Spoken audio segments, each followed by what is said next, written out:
불설 마역경. 때 사리불이 마 파순에게 물었다. 무엇을 일러 산매가 물들지도 어지럽지도 않다고 하는가? 마는 대답하였다.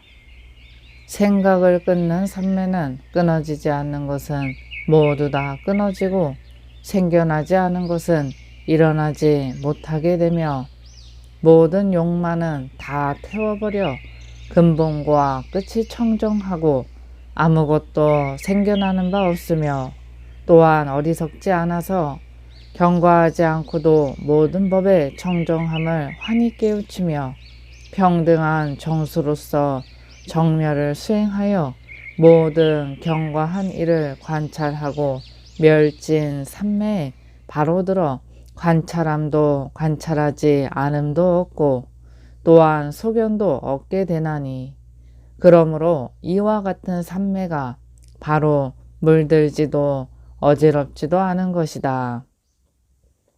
대목건년이 마 파순에게 물었다. 무엇을 일러서 비구가 마음의 자제를 얻는다고 하는가? 마는 대답하였다. 만일 비구가 일체를 환히 깨우쳐서 사람의 마음과 모든 법은 전부 해탈의 모양임을 끝까지 추구하여 모든 법은 전부 해탈의 모양임을 널리 설하되 의지하는 바와 마음에 품어두는 바가 없으며 알려는 바도 없고 또한 생각하려는 바도 없으며 마음에 색욕 없이 일체의 색을 보고도 마음에 머무는 바 없으며 모든 법도 머무는 곳이 없음을 환히 깨치며 마음은 가히 얻어질 수 없으며 모든 법 또한 가질 수 없음을 환히 깨우치니 마음은 마음을 알지 못하며 마음이 저절로 청정하여지고 모든 법도 또한 그러하여 저절로 청정하여지며 법계도 청정하여져 움직이거나 구르지 않나니 다른 인연으로 눈앞에 바로 육신통과 사신통을 구족하여 스스로 즐거워한다. 비구가 이와 같으면 마음의 자제를 얻는 것이다. 빈용 문타니불이 마 파순에게 물었다. 무엇을 일러 비구가 법을 말하는 것이 정정하다고 하는가? 마는 대답하였다. 만일 비구가 일체법이 모두 바람일임을 보고 중생의 마음이 각기 다름을 두루 보아서 그 모두에 집착하는 바 없다면 일체 생각하는 바가 같은 모양이 없다. 그 이치를 분별하고 해설하며 일체 소리와 말씀과 이야기와 논의가 마치 산에 올리는 메아리와 같음을 환히 깨우치며 모든 강설하는 법을 보기를 마치 요술로 만들어낸 사람과 같다고 관찰하며 스스로의 아르마리도 또한 물속의 달과 같이 보이며 만일 모든 번뇌와 생각이 여러 기억하는 것으로조차 일어남을 분별한다면 법을 받아들임도 없고 또한 노음도 없이 삼매에 든다. 법을 널리 퍼뜨리고 평등히 해탈을 얻는다면 곧 네 가지 분별 변제를 알아서 마음에 무엇을 바라는 바가 없으므로 사람이 모두 착하다고 칭찬한다.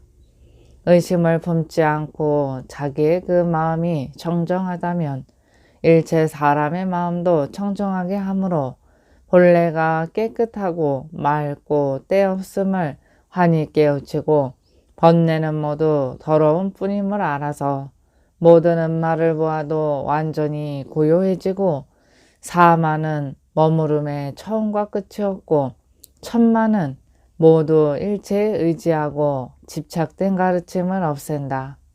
일체 중생의 마음의 깨끗함이 이와 같으니 그러므로 비구가 이에 널리 도법을 보고 청정히 경전을 연설하는 것이다. 기년 우바리가 마 파순에게 물었다.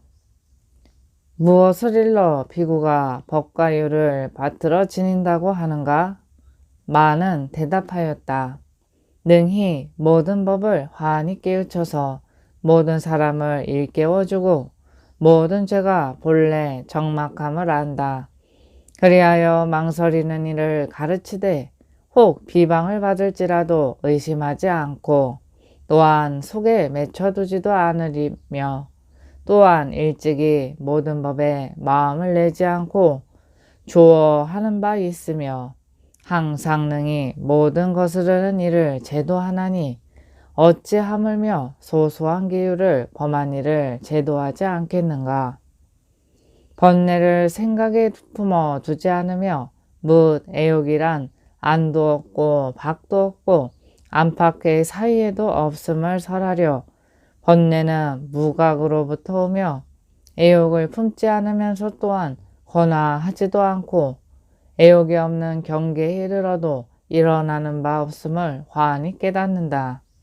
애욕을 억측함은 마치 비구름과도 같으니 거룩한 지혜를 관찰하고 마땅히 선포할 것을 환히 깨우침으로써 설해진 바는 마치 바람이 구름을 흩어버리듯 머무는 곳이 없다. 번뇌란 마치 물속의 달과 같아서 생각을 반연하여 일어나는데 그 모양이 나타나려고 하는 것은 어둠을 말미암으니 마땅히 지혜로서 환히 비춰야 한다.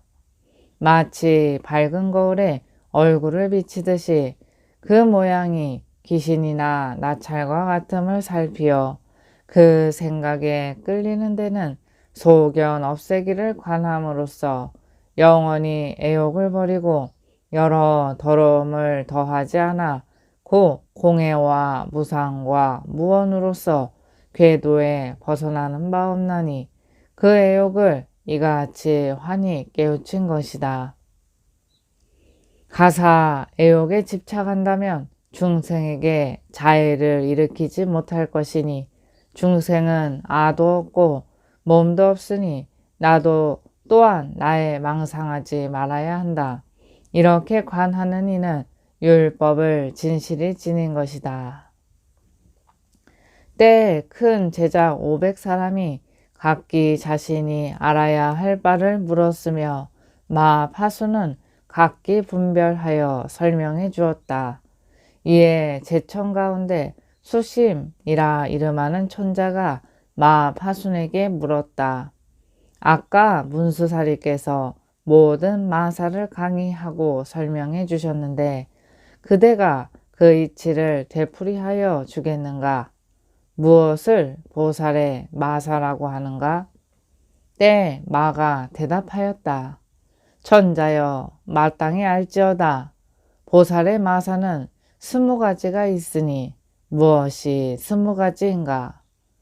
생사를 두려워하여 해탈을 얻고자 해서 부처님의 바른 법을 준수하여 익히고 닦으며 머리 굽혀 귀의하면서도 망상을 두며 곧 마사가 되며 공무를 관하면서도 중생이 있다고 보면 곧 마사가 되며 무위를 관하되 유의의 좋은 덕본을 싫어하면 곧 마사가 되며 선정에 들었으되 한결같은 마음을 구하지 않고 이미 물러가면 곧 마사가 되며 법을 널리 펴면서도 듣는 이를 위하여 크게 가련한 마음을 일으키지 않으면 곧 마사가 되며 계율을 구하고 중우를 공경하면서도 성내며 계율을 헐면 곧 마사가 된다.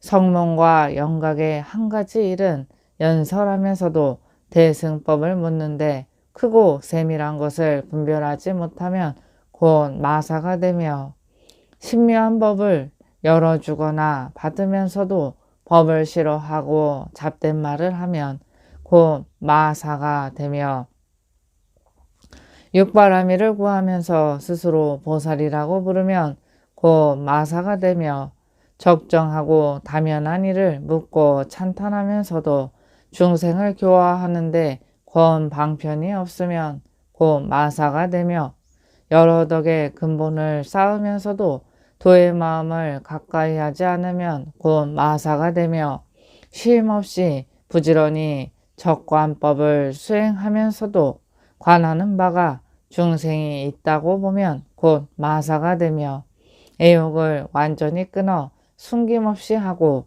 생사의 언덕 건너기를 구하면서도 애욕을 두려워하면 곧 마사가 된다. 지혜를 수행하고 항상 의지하여 구하면서도 불쌍히 여기는 것에 의지하면 곧 마사가 되며 권 방편이 없이 일체덕의 근본을 보려고 하면 곧 마사가 되며 보살의 비밀한 법을 구하려고 뜻하지 않고 새 속에 떠도는 말만 좋아하여 그것을 일삼으면 곧 마사가 되며 여러 가지 부분에 있어 널리 스승의 가르침을 듣고도 거취를 두면 곧 마사가 되며 만일 부유하고 풍요로워서 재물이 넉넉하고 호사스럽고 존귀한 신분이어서 위력이 대단한데도 그에 탐착하며 널리 들은 일을 받들지 않으면 곧 마사가 된다. 설령 세상에서 높고 귀한 신분이 되었거나 부유한이나 석범의 지위가 되었을지라도 훌륭한 법을 익히지 않으면 곧 마사가 되며 보살법사와 가까이 하여 법을 들으려 하지 않고 도리어 성문 영각과 좋아하고 같이 이야기하면서 법을 듣고자 하지 않고 멋대로 방탕하며 제 마음대로 노내면 곧 마사가 되나니 이 20가지가 보살의 마사인 것이다. 아주 훌륭하구나. 이에 보살의 마사를 잘 말하였다. 만일 어떤 사람이 이 법론을 듣고 살펴 받들어 행하면서 마의 가르침을 따르지 않는다면 그 사람은 부처님의 훌륭한 도법을 얻고 경전을 강설하여 20가지 일을 이룰 것이다. 무엇이 20가지인가? 큰 사랑, 큰 슬픔, 생사에 빠지지 않음, 항상 선지식을 만남, 태어나는 곳마다 고 부처님 세계를 만나고 육바라미를 받으며 모든 보살로 권속을 삼고 총지를 얻으며 말재주를 갖추고 오신통의 지혜를 얻으며 만나지 못하였던 법을 듣고 세상에 태어날 때마다 항상 도의 마음을 품을 것이다. 그리고 마땅히 출가하여 사문이 되며 한가함을 이루고 분주하지 않으며 끝까지 널리 듣고 훌륭한 방편인 지혜를 얻을 것이다. 4가지 은혜로 중생을 계화시키고 바른 법을 받들어 보호하며 항상 솔직함을 행하여 아첨함이 없고 일체 보배를 아끼지 않고 또한 해치려는 마음을 품고 중생을 향하지 않음이니 이 20가지로서 경전을 얻고 부처님의 훌륭한 도에 이르게 되는 것이다. 이에 수심천자는 마파순에게 물었다. 지금 열의 칭찬을 받았으니 좋은 이익을 얻은 셈이니 참 기분이 좋겠소. 때 마는 말하였다. 나는 좋은 이익을 얻었다고 해서 좋지 않소. 마치 남자 귀신이 깃들었을 때 말하고 있는 것이 모두 사람이 말한 것이 아니라 귀신이 말한 것으로 알아야 하는 것처럼 그대여 그러므로 지금 내가 말한 것은 문수사리께서 일으켜 주신 것이니 나의 말이라고 선전하지 마시오. 천자는 또 물었다. 지금 그대가 몸을 변화하여 겉모습이 부처님같이 되었으니 즐겁지 아닌가? 또한 상호로 그 몸을 장엄하고 사자자에 앉아 경법을 강설하니 즐겁지 않은가? 마는 다시 말하였다. 그대들은 내가 상호로 몸을 장엄했다고 하지만 내가 자신을 보자니 오히려 쇠사슬에 묶인 듯 하오. 천자는 충고하였다. 파순이여, 스스로 문수사리께 귀의하여 엎드려 잘못과 죄를 뉘우치면 문수사리께서 위실력을 나타내어 그대를 용서하여 주실 것이요. 마는 대답하였다. 자수하고 뉘우칠 뿐 아니라 대승의 보살 대사에게 배워야 하겠소.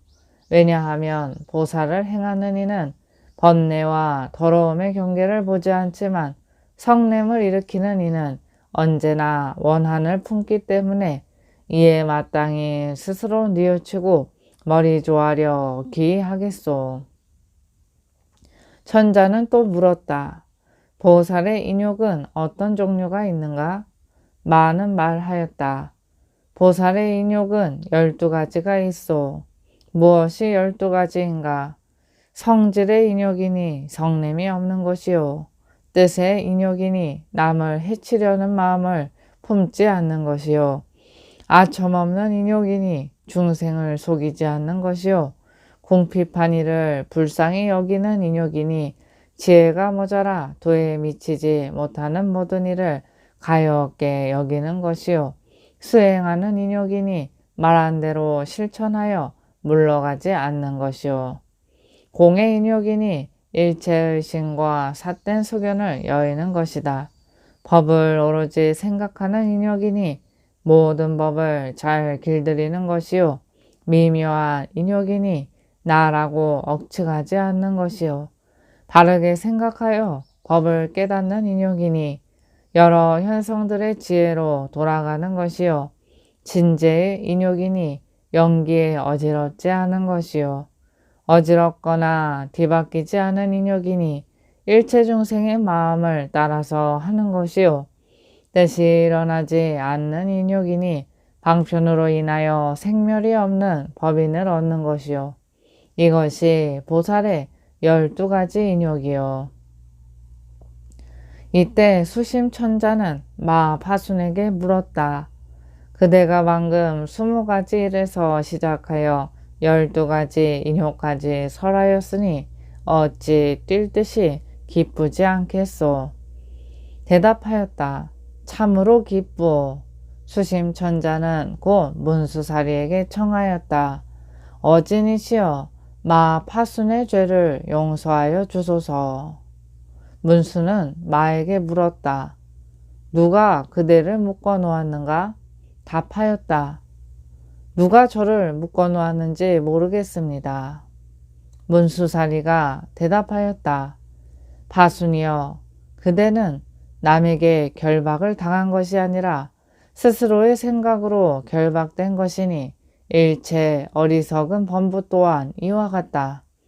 마음이란 본래 모두 청정하여 생각이 없는 것인데 뜻이 집착을 두므로 덧없음을 알지 못하여 덧 있다고 생각하고 괴로움을 즐거움이라고 생각하며 몸이 없는데 몸이 있다고 억측하며 깨끗하지 못한 것을 깨끗하다고 생각하며 색이 없는데 색이라고 생각하며 느낌과 생각과 생사의 식별이 없는데 오음을 생각한다.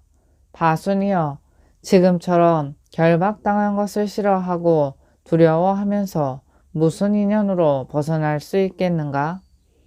마는 또 여쭈었다. 그렇다면 저는 다시는 해탈을 얻지 못하겠습니까? 그렇다, 파순이여. 이미 해탈을 얻은 이는 다시 해탈할 것이 없는데 무슨 연유로 해탈을 얻으려 하겠는가? 다만 허망한 생각을 말미암아 속박을 이루었으니 그 번뇌를 제거하는 것을 해탈이라 이른다. 이에 문수사리는 나타냈던 위실력의 감흥을 놓아서 곧 마파순으로 하여금 본래의 모습으로 되돌아가게 해 주었다. 그때 대가섭이 마파순에게 말하였다. 파순이여, 불사를 지었으므로 이렇게 된 것이다. 마는 대답하였다. 문수사리의 경계로 감응한 바이니 내가 한 것으로 보아서는 안 돼요. 수심천자는 문수사리에게 물었다. 그 불사란 어디에서 구해야 합니까? 대답하였다. 중생의 애욕 가운데서 불사를 구해야 한다. 또 문수에게 물었다. 무슨 까닭으로 그렇게 말씀하십니까? 대답하였다. 중생에게는 번뇌가 있어 수고롭게 하기 때문에 애욕을 받아들인다. 애욕이 없다면 불사를 일으키지 않을 것이니 마치 병이 없으면 의사가 필요치 않은 것과 같다. 그러므로 수행하는 이여 중생에게 애욕이 없다면 부처가 필요하지 않은 것이다.